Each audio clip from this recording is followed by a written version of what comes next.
visite chez le gynéco, ce n'est jamais une partie de plaisir. Mais Annie sait qu'elle doit y passer. Drapée dans sa blouse, accordée le temps de l'auscultation, elle est examinée par une médecin qu'elle ne connaît pas. Annie est grosse. Annie veut changer de vie, s'accomplir en tant que journaliste, trouver l'amour.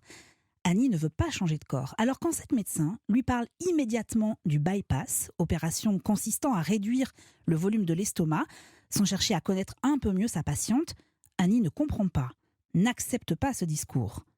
En sortant de cet examen médical, elle fulmine quand elle aperçoit la gynéco. Hey, that was fucking fucked up.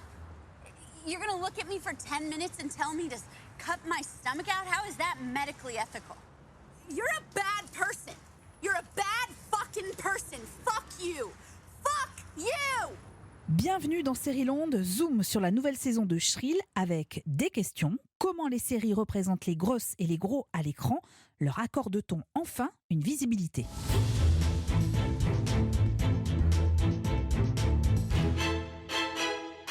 Seriland, c'est le podcast qui vous donne envie de découvrir des séries de qualité, des séries qui sont dans l'actualité, des séries qui racontent notre société. Je m'appelle Eva et j'aime infiniment Heidi Bryant, l'actrice principale de la série Shrill. J'aime surtout Annie Easton, son personnage, que j'ai bien du mal à décorréler de la comédienne. Alors disons que je les aime toutes les deux, pour leur énergie, leur humour, leur sens de la répartie, leurs blessures aussi, leurs questions existentielles, pour cette façon dont elles vivent avec leur corps, même si ce corps ne les définit en aucun cas.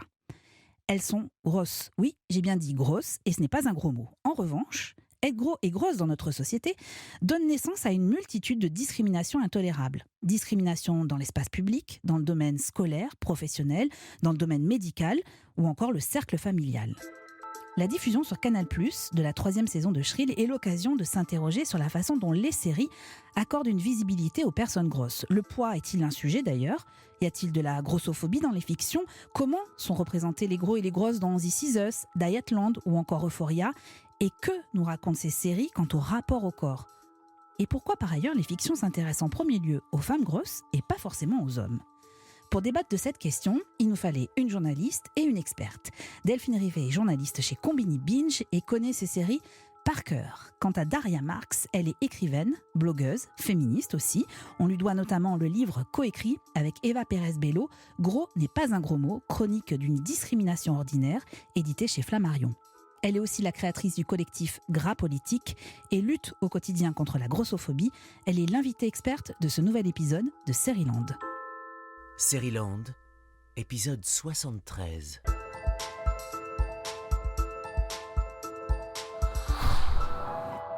La série de la semaine. Bonjour Delphine Rivet. Salut Eva. Merci beaucoup de nous avoir rejoints pour ce nouvel épisode de Seriland.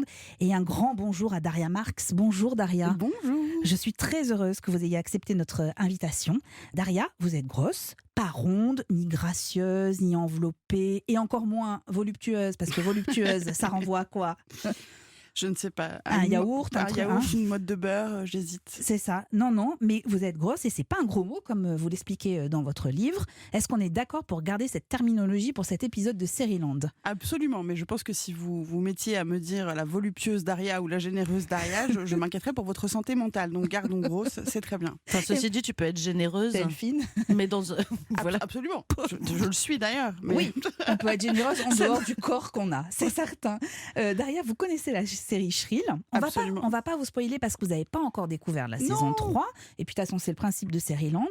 Shrill, c'est le quotidien d'Annie Easton. C'est une jeune journaliste. Son quotidien est rythmé d'ailleurs par ses histoires d'amour, ses relations avec ses parents, ses relations avec ses amis qui sont très importantes.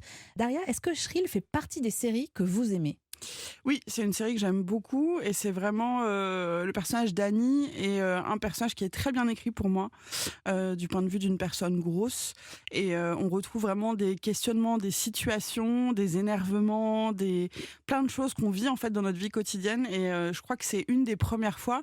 Enfin, il y a aussi Ray dans My Mad Fat Diary aussi qui m'avait aussi frappé par le réalisme du personnage, mais vraiment dans Shrill, c'est vraiment très bien écrit. Sans cliché, avec justesse, c'est ça que vous Voilà, avec justesse, voyez en premier lieu avec des questionnements qu'on se pose, parce qu'on n'est pas toujours au clair avec ce qu'on veut pour soi, pour son corps, quelle attitude avoir par rapport aux autres. La scène que vous avez passée au début de l'épisode avec cet énervement, moi ça m'arrive plein de fois de m'énerver et de rien avoir à dire d'autre que des insultes aux gens, alors qu'en fait c'est pas ça qu'il faudrait faire. Il faudrait argumenter, il faudrait expliquer. Mais on est tellement fatigué en fait des micro-agressions permanentes liées à la grossophobie, surtout dans le milieu médical, quand on est soi-même en faiblesse en fait, et quand on va chez le médecin et on s'attend à être accompagné, à être aidé, et donc en fait on est tellement, pardonnez mon français, sur le cul de la violence qu'on reçoit, qu'on est dans un truc de mais en fait je t'emmerde quoi. Alors qu'en fait il faudrait pas faire ça, il faudrait dire alors non, je crois que votre opinion n'est pas pertinente parce que blablabla, sauf qu'en fait on peut pas être tous les jours comme mais ça non, quoi. mais il faut pas en plus, je pense qu'il faut des fois s'énerver. Vous Delphine, qu'est-ce que vous en pensez de Shrill? Est-ce que cette saison 3 que vous avez vue, mais que vous n'avez pas spoilé, mais est-ce qu'elle a répondu à vos attentes? Ah oui, complètement. Je trouve que en plus, c'est la dernière. Et je trouve que vraiment, elle se termine de la plus belle des façons, à la fois égale à elle-même et en même temps encore meilleure que les 2 précédentes, si c'était possible. Je suis également très très fan d'Aidy Bryant, moi que j'ai découverte dans le Saturday Night Live. Je trouve que c'est une actrice et une comédienne excellente, elle est hyper drôle. Et là, elle montre aussi une autre facette d'elle-même, parce qu'elle n'est pas que drôle en fait. Elle sait jouer, elle sait véritablement bien jouer. Et en plus, elle participe à l'écriture de cette série, ce qui change tout parce qu'on a la perspective d'une femme qui a un vécu en fait, et donc forcément à l'écriture ça se ressent, parce que comme le disait Daria, finalement on évite aussi les certains clichés. Voilà, c'est directement du vécu en fait. Elle est plus touchante dans cette 3e saison. Il y a un peu plus d'émotion que dans les 2 premières saisons qui reposaient vraiment sur des mécaniques de comédie, mais pas que elle d'ailleurs. Tous les autres personnages aussi sont dans cette émotion-là. Moi, je le disais, j'ai une affection vraiment pour cette série et pour ce personnage. Et en fait, cette saison 3, je la trouve assez à l'image des 2 précédentes, c'est-à-dire qu'elle pointe du doigt les discriminations, comme vous le disiez, Daria, et les actes ordinaires de grossophobie, mais avec justesse. C'est-à-dire que les kilos d'Aniston ne sont pas le sujet de la série. Ils le deviennent quand il s'agit d'évoquer un point précis, comme cette visite médicale qu'on a entendue. Et vous savez très bien, Daria, que les discriminations, vous en parlez souvent, les discriminations médicales sont un cheval de bataille de votre collectif. Absolument. Notamment, c'est ça. Absolument. Oui, c'est vraiment quelque chose qui nous occupe beaucoup, parce que c'est une des discriminations dans le panorama de la grossophobie qui empêche le plus la vie des gens. Et vraiment, c'est notre premier cheval de bataille. Et donc, je suis très contente que ça s'exprime dans cette série, notamment en ce qui concerne la gynécologie et l'obstétrique, dans lequel on sait que d'abord, pour toutes les femmes et toutes les personnes concernées, il y a des vraies violences, qu'on soit grosse ou pas. Mais il faut imaginer que pour les personnes grosses, c'est encore plus violent que pour les personnes qui ne le sont pas. Donc, c'est très bien que ça soit abordé. J'aimerais qu'on écoute un autre extrait de Shrill, épisode 6 de la saison 2. Alors, a priori, vous l'avez vu, celui-là, Daria. Annie, dont il faut louer le stylisme. Moi, j'adore toutes les tenues qu'elle porte. Voilà. Ouais, complètement. Et dans cet extrait-là, elle porte un chemisier ultra coloré qui est absolument magnifique. Elle se rend à un congrès de femmes entrepreneuses où elle rencontre celle qui a organisé l'événement. Si quelques minutes de mon temps peuvent vous aider, autant le faire.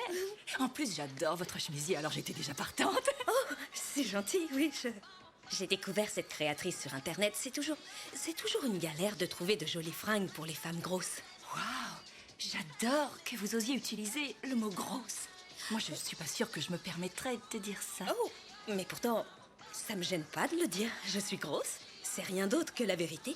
J'ai pas peur de l'utiliser, c'est juste une épithète, c'est tout. C'est extrêmement fort. Je dois dire que j'adore. Eh bien, merci. Alors j'aime beaucoup cet extrait parce qu'il évoque plusieurs sujets en une séquence. D'abord les vêtements, et c'est un vrai sujet, les vêtements.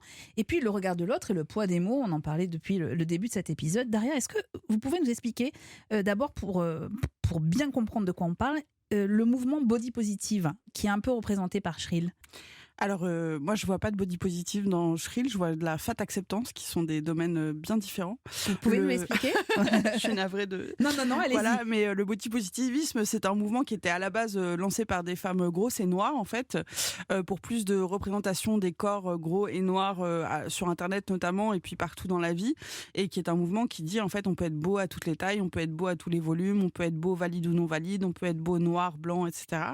Et pour vous, Shrill rentre pas dans cette catégorie-là? là. Mon problème, c'est que pour moi, le body positivisme, c'est un mouvement qui a été très dépolitisé. Aujourd'hui, on est sur des Instagrammeuses qui font un 38, qui se plient en 4 sur la photo pour dire « Ah, regardez, je suis body positive car quand je me plie en 4, j'ai un bourrelet ». La réponse est non. Donc, on est vraiment sorti du message initial de ce mouvement. Moi, ce que je vois dans Shrill, c'est vraiment de la politique grosse, quoi. C'est vraiment l'affirmation d'une volonté politique grosse et c'est fait avec beaucoup de fraîcheur et beaucoup de...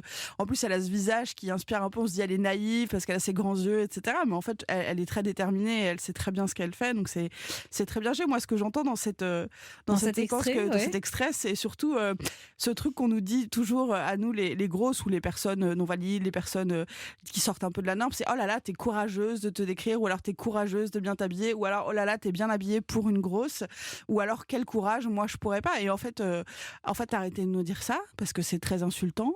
Et en plus, on n'est pas courageux, juste on vit notre vie et foutez-nous la paix. Delphine, est-ce que vous trouvez que Shrill déconstruit de façon assez efficace les idées reçues finalement sur les gros et sur les grosses ? Quand on voit des personnes concernées parler effectivement de Shrill, il y a des réactions plutôt positives. Donc c'est qu'a priori elle fait bien le job. Moi, ce qui m'intéresse aussi dans cette série, c'est plus largement, en fait, comment elle construit ce personnage aussi. Est-ce que ce personnage échappe aux clichés qu'on a pu voir auparavant ? Et c'est le cas, parce que déjà, on aura l'occasion d'en parler, des héroïnes grosses, il n'y en a pas tant que ça. Des héroïnes qui ne sont pas uniquement définies par leur poids, il n'y en a pas tant que ça. Voilà, et puis Annie, elle est très très réelle, quoi. Au final, elle a des hauts, elle a des bas, elle a des insécurités, mais elle a aussi des espèces de fulgurances de confiance en elle incroyables. Moi, je me tapirais dans un coin à sa place. Elle est, c'est une fashion victime. Pardon, on va pas spoiler. Mais Daria, il faut absolument. Vous me direz quand vous allez découvrir la première scène de cette saison 3.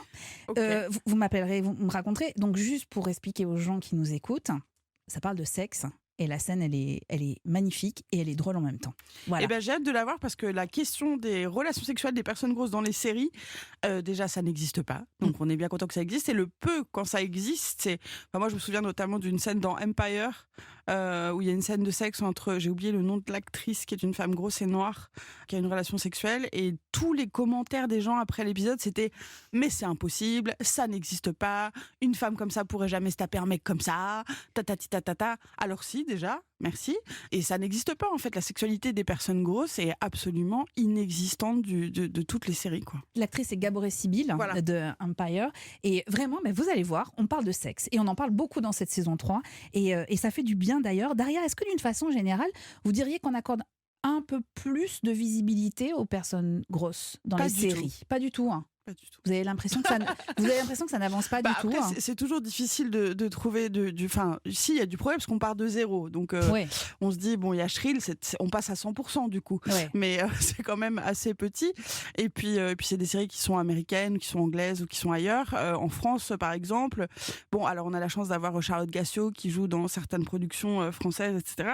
Mais par exemple, en France, je sais pas, vous connaissez des notamment, actrices grosses. Pardon, je vous coupe, mais c'était notamment dans Sam sur TF1. Ouais. Après, si, récemment en France, moi j'ai regardé Mental de France Slash. Oui, tout à fait. Il y a le personnage de Max qui est génial, qui est extrêmement bien écrit, qui est vraiment bien, qui est lui aussi assez fin, plein de force, de faiblesse, de fêlure et de choses qui parlent, je pense, assez universellement aux personnes grosses.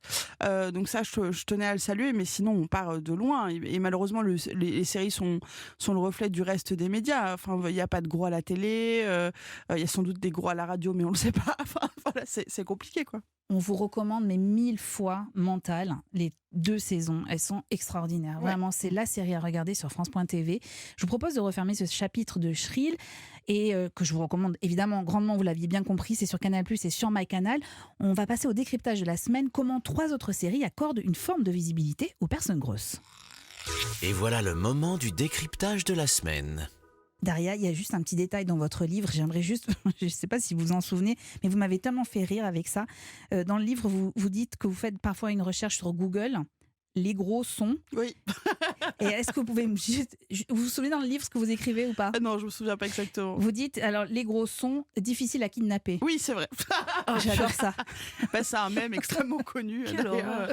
Mais c'est ça. Mais à la fois, bon, les gros sont difficiles à kidnapper et les gros sont vaccinés en premier. Donc voilà. Ah ah ah. Je crois que vous avez avec vous Oui. un tableau Excel Absolument. avec toutes les séries, c'est ça?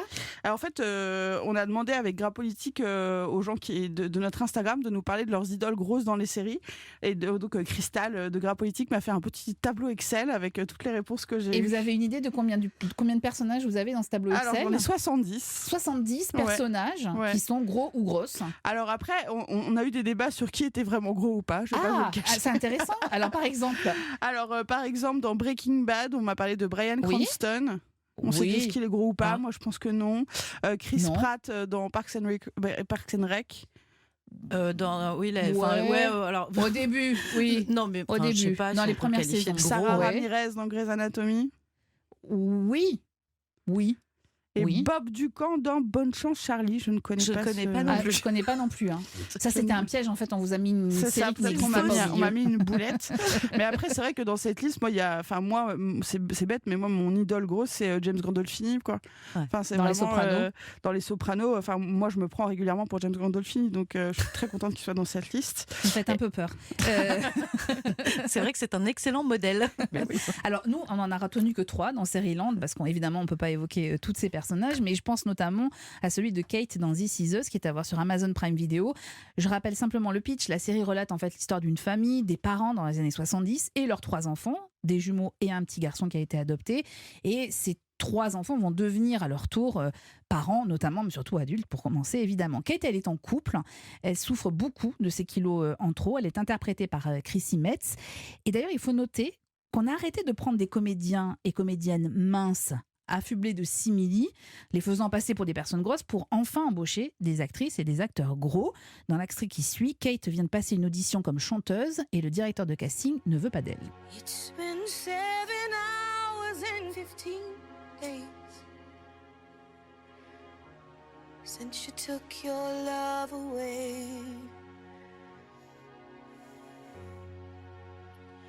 I go out.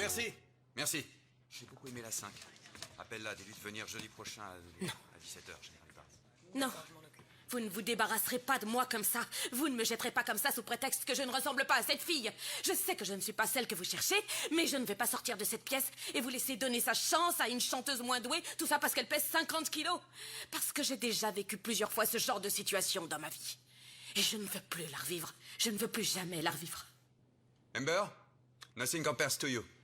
It's been 7 hours and 15 days since you took your love away. C'est Amber. C'est une de nos choristes. C'était notre chanteuse principale. On l'a remplacée, elle n'était pas assez bonne. Vous chantez juste, mais votre tessiture est limitée et votre voix de tête manque de relief. Vous ne chantez pas assez souvent. Vous ne pouvez pas débarquer là et vous mesurer à des filles qui chantent sur scène depuis qu'elles ont 15 ans. Ça n'a rien à voir avec votre poids. Vous n'êtes pas au niveau. Daria Marx, je tenais à passer cet extrait parce que la discrimination à l'embauche est un sujet auquel vous vous attaquez en permanence. Oui, parce que on sait qu'elle existe. On a même la chance. Il y a très peu d'études en France sur la discrimination grossophobe, mais on a la chance d'avoir un sociologue qui s'en est occupé. Donc on a des chiffres et on sait que cette discrimination existe, qu'elle est encore plus forte pour les femmes grosses que pour les hommes gros, et qu'à compétences égales, poste égal, avec une photo d'une personne grosse, une photo d'une personne mince, on a 10 fois moins de chances d'être rappelé pour un entretien pour une femme et 6 fois moins pour un homme. Donc c'est vraiment quelque chose. Et puis il faut pas oublier qu'en France, l'obésité, le fait d'être gros, c'est souvent lié à la précarité, à des emplois qui sont pas valorisés, que ces emplois valorisés sont souvent dans des entreprises qui proposent des uniformes pour les faire et que les uniformes, ils s'arrêtent au 46. Enfin, vraiment, il y a vraiment des soucis à l'embauche et le problème, c'est qu'on a beaucoup de mal à porter plainte, à mettre en lumière, parce que déjà la discrimination grossophobe n'existe pas dans la loi. On a un terme très flou de discrimination à l'apparence, mais voilà, après c'est très difficile à interpréter et même malheureusement des instances comme le défenseur des droits sont assez mal formées finalement sur la grossophobie. Donc il y a vraiment tout un travail à faire là-dessus. Delphine, qu'est-ce que vous en pensez de ce personnage de Kate dans This Is Us ? Moi, ma première impression quand j'ai entre deux sanglots, quand j'ai découvert This Is Us, évidemment, parce que j'ai eu du mal à m'en remettre à chaque épisode, j'ai eu deux sentiments. C'est-à-dire que la première, c'est qu'effectivement, on avait une femme grosse dans une série qui, en plus, cartonne. Et elle avait un rôle égal aux autres acteurs et actrices de la série. C'est vraiment, elle fait partie du cast principal. Donc, c'est un rôle principal. Ça, déjà, en soi, c'est une bonne chose. Effectivement, frontalement, à 1 heure de grande écoute sur une grande chaîne nationale qui est NBC, elle tournait pas autour du pot, quoi. Elle parlait de discrimination, elle parlait effectivement, et depuis l'enfance, que ce soit la grossophobie intériorisée, discrimination à l'embauche, voilà. On parle de chirurgie bariatrique aussi, des relations sentimentales aussi entre personnes grosses. Bon, le problème que j'ai eu à côté de ça, qui est très bien, c'est que je trouvais que Kate, elle était quand même vachement définie que par ça, quoi. Oui. Et que c'est tous ces rapports au monde et aux gens qui l'entourent, c'était à travers son poids. Dans les premières scènes où on la voit, effectivement, on la voit monter sur une balance. Tout à fait. Ouais. C'est bon. Donc il y a du bon et il y a du moins bon. Je pense qu'effectivement, sur une série qui est aussi mainstream, bah souvent on échappe un peu aux nuances et on va avoir tendance à vouloir faire passer le message à grands coups du percute, quoi. Vous pensez un peu la même chose, Daria ? Moi, j'ai pas beaucoup regardé This Is Us parce que ça m'était émotionnellement insupportable. Ouais. Moi, ce que j'ai aimé dans This Is Us, c'est la mise en scène de la grossophobie intériorisée dont tu viens de parler, notamment dans le cadre de la relation sentimentale où elle se demande vraiment si elle va assumer de sortir avec une autre personne grosse. Elle assume pas son corps, donc est-ce qu'elle va assumer celui de son partenaire ? Et ça, j'ai trouvé ça assez juste et assez nouveau qu'on en puisse en parler dans une série. Après, j'aime bien ce que tu dis qu'elle est définie par son poids. Malheureusement, on est défini par son poids, enfin souvent dans la société. Oui. Alors oui, on aimerait bien avoir une histoire avec une héroïne qui soit grosse, mais on s'en fout et on n'en parle jamais, etc. On n'y est pas. Moi, j'aime beaucoup le personnage de Kate et j'aime beaucoup cette actrice et je la trouve superbe. N'hésitez pas à lui donner mon 06. Voilà. On y pensera, on va essayer de vous récupérer Chris ça Metz, sinon. ouais. Voilà. Autre série qui est intéressante à scruter, c'est Euphoria, pour laquelle j'ai eu un immense coup de cœur. Daria, vous l'avez pas vue et vous allez repartir aussi avec ça sur vos tablettes. Vous allez être obligé de la regarder. Mais oui, parce qu'on m'a dit que c'était comme Skins. C'est comme j'ai aussi pleuré toutes les larmes de mon corps. C'est mieux que Skins. De mon corps à Skins. Je me suis dit, je vais pas me faire ça tout de suite. Ouais, et vous allez adorer. Euphoria, c'est la chronique des affres de l'adolescence, pour faire simple, avec une petite magie supplémentaire qui, par rapport à toutes ces séries qui traitent de ce même sujet, mais je peux pas vous la décrire parce que c'est un truc imperceptible quasiment.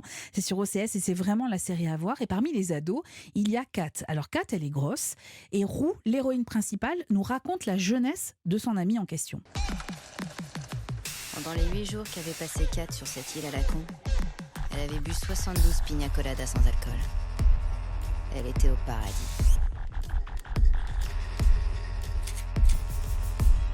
Et puis elle est rentrée chez elle. Oh mon Dieu! Qu'est-ce qui s'est passé? Lorsque Kat était partie en vacances, elle pesait 49 kilos. À son retour, elle faisait un bon... Même si elle faisait 1m60, ce qui était grand pour son âge, son corps était pas prêt à encaisser 10 kilos de plus. Et ça se voyait.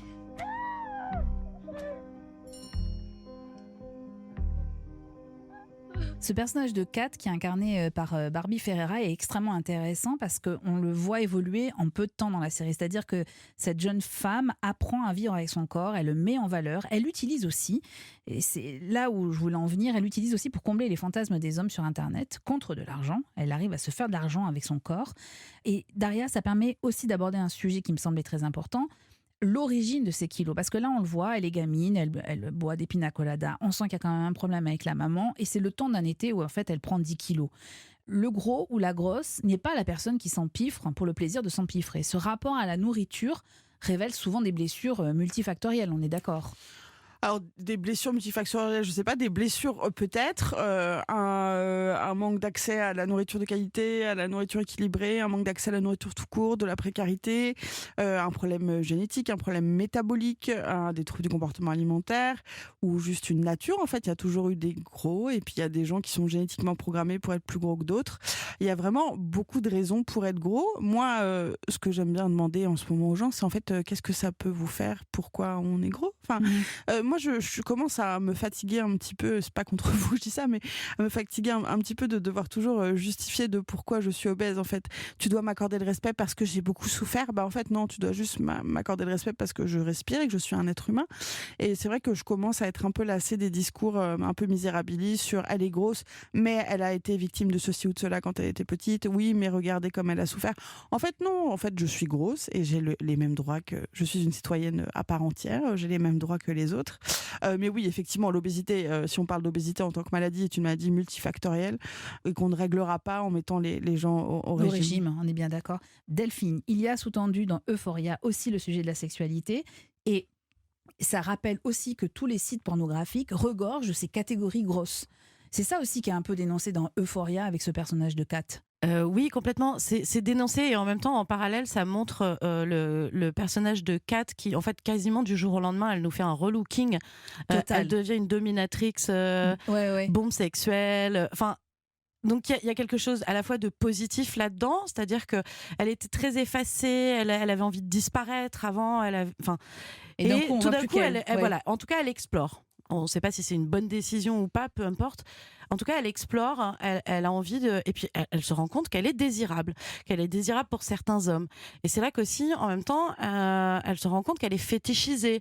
Donc, voilà, il y a toujours... On est toujours complexe, sur... tout à fait. C'est très complexe. Elle a un rapport à son corps, du coup, qui est à la fois, elle se dit, mais c'est dégoûtant, ces hommes-là sont... Pas elle, hein, ces hommes-là sont dégoûtants. Et en même temps, elle se dit, mais je peux leur tirer de la thune, en fait, quoi. Donc, on va surfer sur leur fétiche et tout. Et je pense que voilà, elle-même, elle le vit un coup un peu bien, un peu pas bien. Voilà, elle est pas très très sûre de cette voie-là, mais c'est un personnage qui est très intéressant.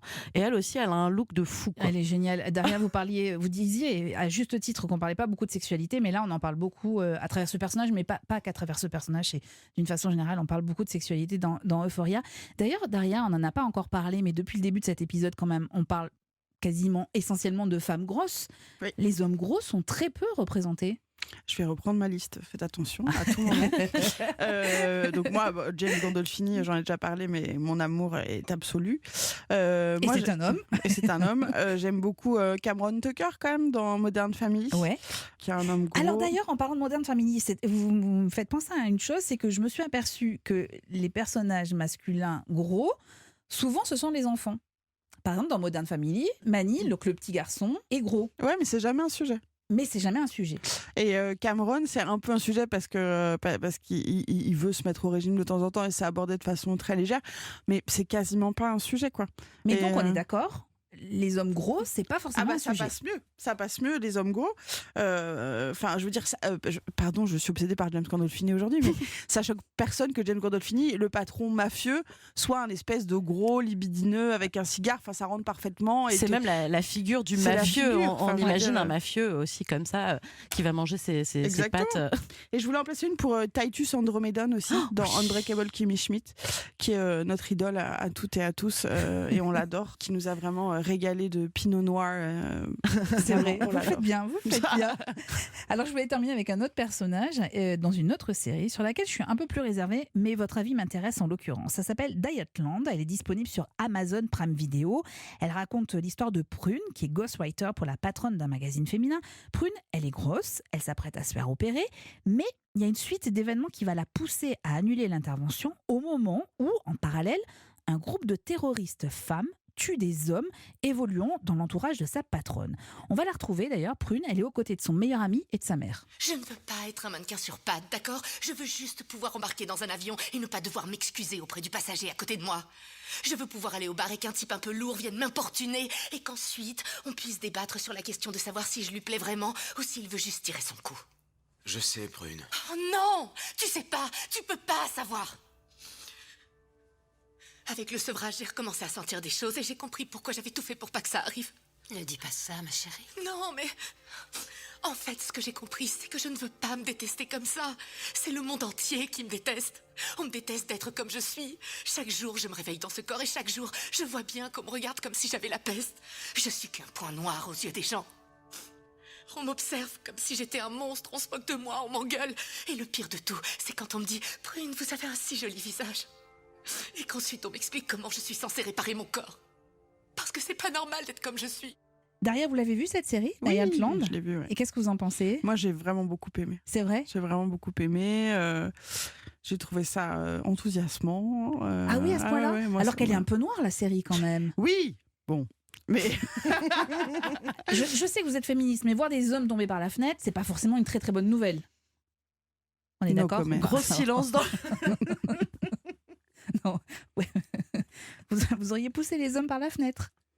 Peut-être. Ah, dans c'est une pas, série. c'est pas n'importe quels hommes en plus, ce sont des hommes Oui, qui oui, sont accusés d'agression sexuelle. Enfin, Voilà. je suis Oui, pas en oui, train oui. de. Non, non, mais vous ne non, mais spoilez je pas. pousse- je hein, ne pousserai aucun vous homme pouvez par la le dire. fenêtre, Voilà. je le dis officiellement. mais bon, en termes de fiction, disons que ça Oui. m'a plutôt enthousiasmé. Ça marchait bien. Voilà. Ça marchait bien. Delphine, vous avez beaucoup aimé cette série aussi. Oui, j'ai beaucoup aimé. En plus, elle est arrivée à un moment, enfin, c'était assez cathartique, quoi, justement, parce qu'on était à un moment dans les luttes féministes où les femmes étaient en colère, véritablement. Ajouté à ça, les femmes grosses aussi étaient en colère. Et donc, il y avait tout ça qui mijotait dans cette série, qui est en plus, dont la distribution est incroyable. Et j'ai trouvé qu'il y avait vraiment quelque chose de cathartique, quoi. C'était un exutoire, en fait, Oui. cette série. Il y avait tellement de rage, de colère, les femmes dans cette série, elles poussent les hommes par les fenêtres, quoi. Daria, vous vouliez confirmer ce que disait Delphine? Oui, moi je l'ai trouvé super cathartique et j'ai trouvé et puis vraiment je pense qu'elle enfin je sais pas, moi j'ai trouvé qu'elle montrait bien le côté obsédant et omniprésent de la culture du régime, du mal qu'elle peut faire, et je trouve que c'est un sujet dont on parle très très peu, malheureusement. Même dans le féminisme, c'est un sujet qui est complètement oublié par mes collègues féministes non grosses, et pourtant c'est vraiment une industrie qui est genrée, qui est sexiste, qui s'appuie sur des choses racistes, enfin vraiment qu'on devrait combattre, et donc j'ai trouvé ça très intéressant. Avec une super comédienne qui s'appelle Joy Nash dans le rôle principal. Moi, je trouvais que le propos politique et sociétal était très fort, mais il y avait un petit truc qui fonctionnait pas pour moi, mais je crois que je suis en train de le comprendre. Je trouvais que ça partait trop dans tous les sens, comme s'il fallait réunir dans les 10 épisodes toutes les problématiques liées aux femmes, et que d'un coup, trop de sujets tuaient le sujet, en fait, pour faire simple, hein, pardon. Hein. Mais en même temps, je commence à comprendre aussi, je me dis que c'est aussi le contexte qui fait qu'il y avait besoin d'une série qui tape fort, en fait. Voilà. Oui, ça a explosé. Après, je pense que ce qu'on a pu aussi lui reprocher, c'est de s'établir un peu trop, peut-être, dans l'exploitation de la violence, des violences grossophobes. Parce que c'est violent, Dietland. C'est très noir. C'est pour ça que je disais que c'était violent, très noir. Ouais. Mais j'ai envie de dire, je parle pas des hommes qui se font trucider. Plum, elle a Prune, en français, elle a des propos envers elle-même qui sont très violents. Les autres ont des propos envers elle qui sont très violents. Je veux dire, la société est hyper violente envers elle. Mais je pense que c'était une série qui était nécessaire, et malheureusement, elle n'a eu qu'une saison. Elle est pas violente, en fait. Enfin, je sais pas, mais pardon, mais J'avais étant très concernée par cette question, Oui, vas-y. moi j'ai trouvé ça très réaliste. Enfin, je veux dire, moi je trouve ça très bien qu'on montre la violence, quoi. Mais j'ai trouvé, en tout cas, moi, que c'était une série qui avait tellement de potentiel, et j'aurais tellement voulu une saison 2. Mais oui, Malheureusement, elle a été annulée. On leur a fait peur. Vous pensez... Non, mais sérieusement, est-ce que vous pensez que c'est ça? Bah oui, je pense que c'était un peu fort, c'était très fort, et je suis pas sûre que ça passionne les foules. Puis c'est pas très distrayant, quoi. Est-ce que vous voulez bien essayer de finir cette phrase, Daria? Ça ira mieux quand? Ça ira mieux quand... C'est compliqué. C'est compliqué, hein. Compliqué d'être politiquement correct. Ah non, on ne vous demande pas d'être politiquement correct. Vous pouvez être politiquement incorrect. Allez-y. Vous voulez déjà passer les hommes par la fenêtre. Alors on est bon, là. Il n'y a aucun problème. Ça va, je fais honneur à ma réputation.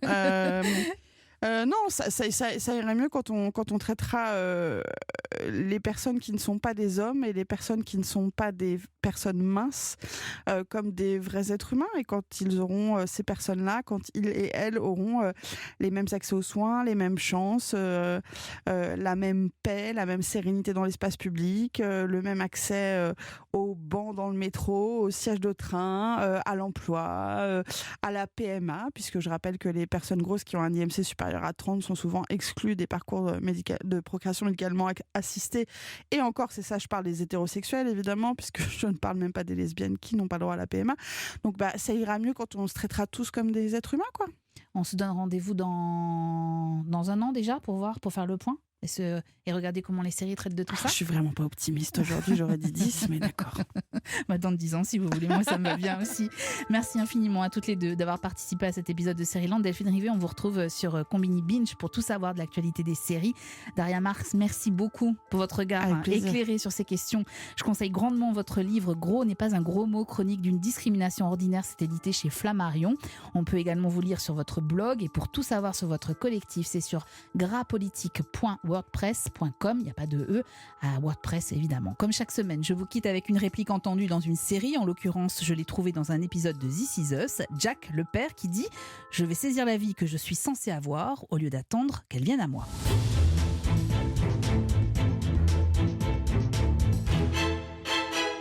Dans le prochain épisode de Série-Land, je vous propose un grand entretien avec une comédienne qui n'en finit pas de nous séduire, de nous enchanter.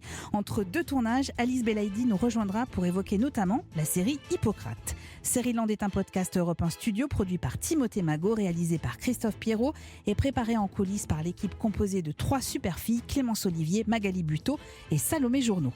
Vous pouvez nous retrouver sur toutes les plateformes de podcast, et pour nous laisser des commentaires, rendez-vous sur le groupe Facebook. Attention, dans Série-Land, la règle ne change pas de spoil. Et puis abonnez-vous, comme ça on ne se quittera plus.